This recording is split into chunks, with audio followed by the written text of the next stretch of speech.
नमस्कार, आपण पाहताय मराठी 24 तास सुपर फास्ट न्यूज. बातमी आपल्या हक्काची.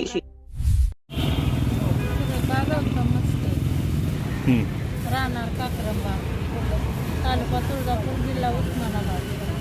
पोलीस स्टेशनला 2 दिवस मी जाते येते, माझी तक्रार कोण देत नाही. नेमकं काय प्रकार घडलेला आहे? प्रकार मी उसाच्या कडेला 6 वाजता गाय राखत होते. राखताना ते उसातून आला आणि माझा हात ओढला, छातीला धरलं. ओढत नेताना मी शिवी घाळ केली. कोण होतं ते समोर? श्रीकांत मनोहर काळे. पळून गेला.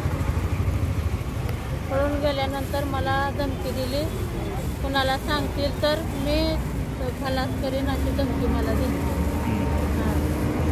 तुम्ही तुळजापूर पोलीस स्टेशनला गेलो नव्हतो का? गेलते, 2 वेळेस गेलते.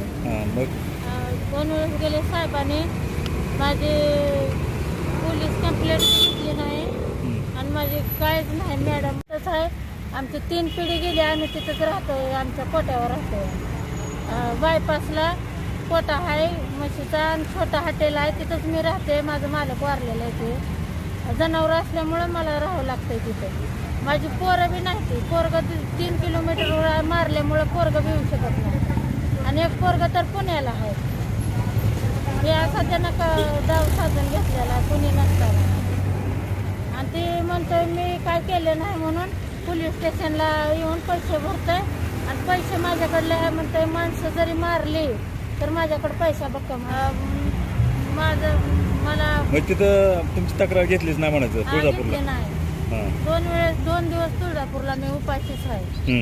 उपाशी जाते. ते कोण आणि ते महाराज, त्याचा भाऊ महाराज हा असल्यामुळं, राजकारणी असल्यामुळं माझं काय ते कुणाचं केस बी होऊ देत नाही, काय नाही. तिथूनच माणसाला हाकलून देते ते. त्याचा फोन आला की हाकलून देते ते माघारी जावं म्हणून. तक्रार घेत नाही ती. परत मागं तसं पुढे ती चालूच करते ती माणसाच्या मागं बी माझ्या पोराला मारले होते त्यांनी. त्याची बी केस घेतली नव्हती माझ्या पोराची. आणि मला बी असं केलं परत. मग आज आपण आपलं पोलीस अधीक्षक कार्यालय धाराशिव इथे आलेलो आहोत. मग आता तुमची मागणी काय असणार आहे? माझी मागणी काय, मला न्याय मिळाला पाहिजे ही माझी अपेक्षा आहे.